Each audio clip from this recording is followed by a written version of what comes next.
Well, it's happened again. That's right. It has happened again with EA. This has not been a good couple years for the gaming industry, at least for the devs there and for the big publishers at all. It's been pretty darn good for the AA indie teams, but the big mainstay boys are finding it a bit hard, and they're having to tighten even more. Now, we have breaking news coming from Jason Schreier from Bloomberg, and we'll be reading an article from PC Gamer, because Bloomberg, Bloomberg, you gotta, just because, let us read more than the first paragraph. EA has fired 300 to 400 people, and a lot of it hitting the Respawn developer over there. And some might ask and wonder, especially in the Star Wars world, I mean, Star Wars Jedi also got hit a little bit as well, but also from Star Wars The Old Republic at Broadsword. Maybe they're just hiding and EA forgot about them. We don't know everyone this has affected, but this has just broke, and it's not a big surprise since their earning call is on May 6th, and so they're trying, tighten the belt a bit for their shareholders. But let's get into this article. Electronic Arts lays off hundreds of employees and cancels 2 incubation projects, including a new Titanfall game. This article by Andy Chalk. Electronic Arts has repeatedly laid off 300 to 400 people, according to a new Bloomberg report, including roughly 100 at Apex Legends studio Respawn Entertainment. Respawn also canceled at least 2 early in development projects, one of which was reportedly a Titanfall-based extraction shooter. And do we need any more of those? I mean, we really don't. This is where, in that part of a market, it starts to get flooded. Especially Blizzard had to do something like that as well. They deleted and ended a whole game, which was a survival game, and they stopped it because they probably realized, damn, there's so many of those out here right now. We missed the boat on this one. And that happens a lot of times when they have an idea. It's like, oh, everyone else is doing it, let's do it too. And then they realize, well, the market's way too saturated with that crap. The EA spokesman says, and I quote, "As part of our continued focus on our long-term strategic priorities, we've made select changes within our organization that more effectively aligns teams and allocates resources in service of driving future growth." Respawn separately confirmed its own layoffs and cancellations in a carefully messaged statement on X that, just like EA's, managed to avoid the words canceled and layoffs entirely. Respawn says, "At Respawn, bold ideas, creative risks, and passionate storytelling have always defined who we are. That spirit has carried us through incredible highs and sometimes through difficult changes too.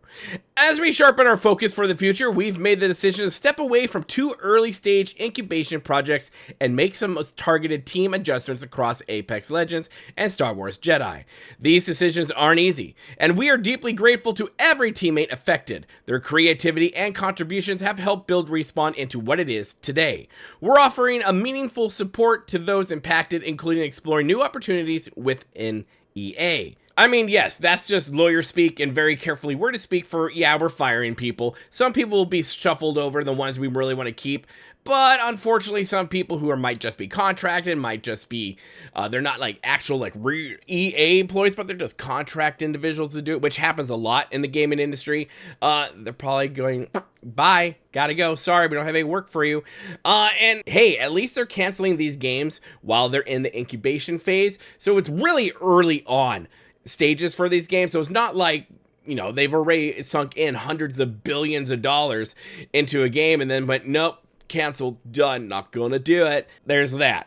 But it really sucks when people do lose their jobs. And again, it's such a saturated market in the gaming industry for game devs and designers and all that stuff. There's so many people in the industry looking for work right now, because a lot of these big publishers, a lot of these big game companies bit off a lot more than they could chew, and then they just didn't manage things right for when economies all over the world start taking a tank.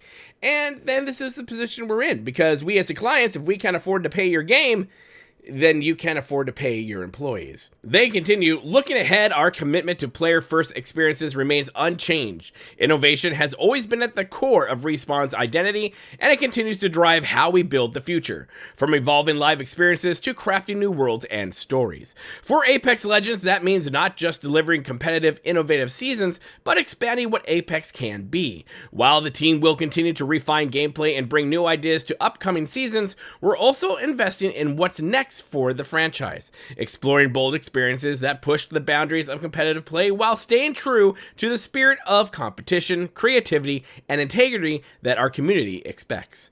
Within the Star Wars universe, we're expected to keep building new stories, with the next chapter of Star Wars Jedi series aiming to raise the bar again for storytelling and gameplay. To everyone who has been part of our journey, past, present, and future, thank you for making Respawn what it is. We carry your legacy with us into everything we create next. And you know what? I'm not overly surprised by this. A lot of teams you get onto or you see within the gaming industry, especially at EA, Respawn, Blizzard, you name it, BioWare, there's so many people. Ubisoft, for example, thousands of people working on a game. Like, if you're an MMO like World of Warcraft, okay, I kind of see it, right? But if you're just like Assassin's Creed Shadows, which did not do very well at all, you have tons of bloat working on a game. And they're like, well, we can't do it without these many people. But then again, from Clair Obscura, we have a very small team of about 30 people who worked for 5 years to get Expedition 33 out, and this thing has been going gangbusters on Steam, and they've come out saying that they've sold well over 500,000 copies, not people played or interactions, but actual physical copies sold. They show that with a small team, you can make a pretty awesome and amazing game. And again, the AAA teams are kind of like scratching their head going, what's going on? While the AA teams and these indie teams run circles around them, laughing their way to the bank. And he concludes, Apex Legends remains big, but it has been faltering somewhat. In EA's most recent quarterly financial call, CEO Andrew Wilson alluded to Apex 2.0, describing it as a more meaningful update of Apex as a broad game experience. Although he added it wouldn't drop until sometime after the next Battlefield game, which is currently expected sometime before April 2026.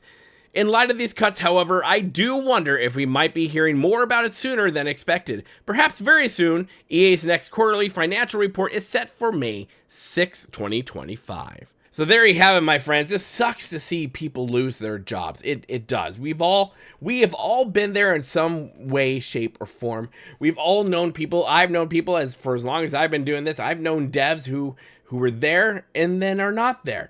And it sucks. It really does. But I also think this also shows a big adjustment that's happening in the gaming industry when it comes to just bloat that's in all these games. You need to trim it down and you will operate better. It also helps when you have really good management teams as well. That has a big key factor there also. But as much as it sucks that this is happening, I'm very interested to see what games they're actually going to focus on. Obviously, Apex Legends, Star Wars Jedi franchise that they're doing. I'm glad there's another one coming out. Both of those games were awesome.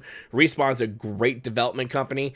But it should also be interesting to see where else in EA these cuts hit. I'm very interested to see what the social medias have to say from the dev team over there at Broadsword to see if they also got hit as well. If they did, stay tuned to the channel because we're going to talk about it because, good God, that would be interesting. But anyways, my friends, let me know your thoughts in the comment section below. Are you surprised by any of this? What do you think about the Titanfall situation? Where are your minds at on this whole thing? Let me know. Let's keep the conversation going on down below. Make sure you hit that like button, that share button, and that bell notification button for every time I put a video out and when I go live. And hey, want to get early access, want to get a monthly podcast? Why not become a member to the channel and help us out quite a bit? It'll literally keep the lights on. And my friends, make sure you hit the subscribe button, become part of the family here at Boomy Nation, the Freak Show YouTube, the black sheep of gaming. And as always, my friends, remember to be kind, it's about community, and don't forget to spay and neuter your electronic arts. We'll see you later, my friends. Good day. Simply the best. Epic tales on every shore. Hit that button, ask for more.